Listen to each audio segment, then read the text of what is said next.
It's winter, and there is nothing you can do because you can't go outside to see your friends.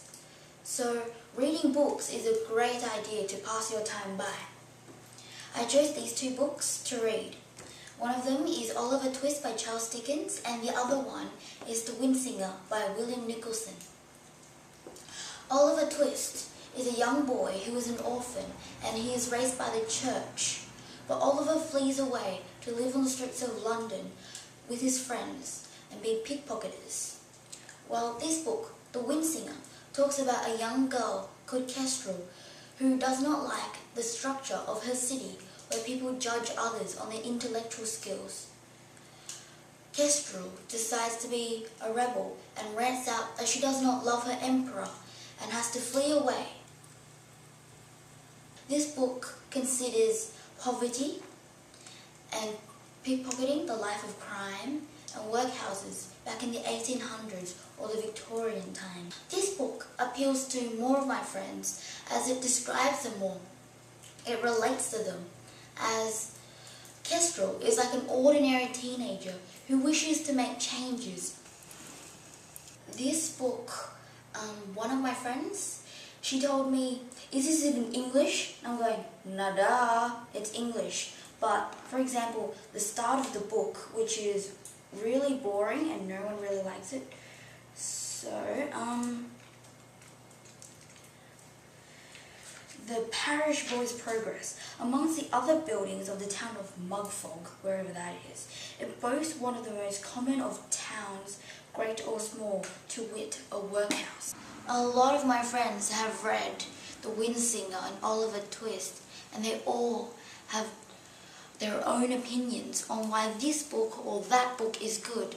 For example, one of my friends asked me, why is Oliver Twist still in use when the words thee and thys and those don't really exist anymore in modern English? Another friend told me that it was so hard to read, she had to put it off for a while. But some other of my friends, they said it was really good, well, it was really heartfelt. And they really related to Oliver, how they felt that he was a little orphan and he could do nothing to change his world.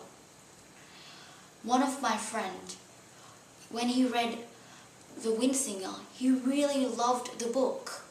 And he explained to me for 20 minutes why the book was so good and why I should read it. Another friend of mine said it was okay, but she didn't really like all the action pack in it. And some other of my friends, because they love fantasy, and they love Lord of the Rings, so they decided to relate it to each other. My teacher told me a good story is about a book that concerns its current issues, and the themes revolve around what the author thinks of that current issue and all that stuff.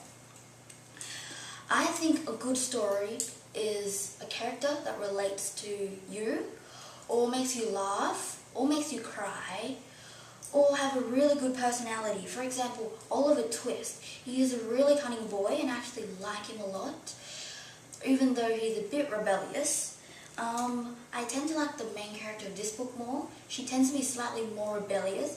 For example, in one of the chapters, she climbs the Windsinger, the main statue in the middle of the city, and calls out that she does not love her emperor and she does not want to strive harder every day for a better tomorrow. So, what do you think of these two books? Have you read them before? Would you read them? And what do you think makes a really good story? Oh, unhappy people. A lovely quote from this book.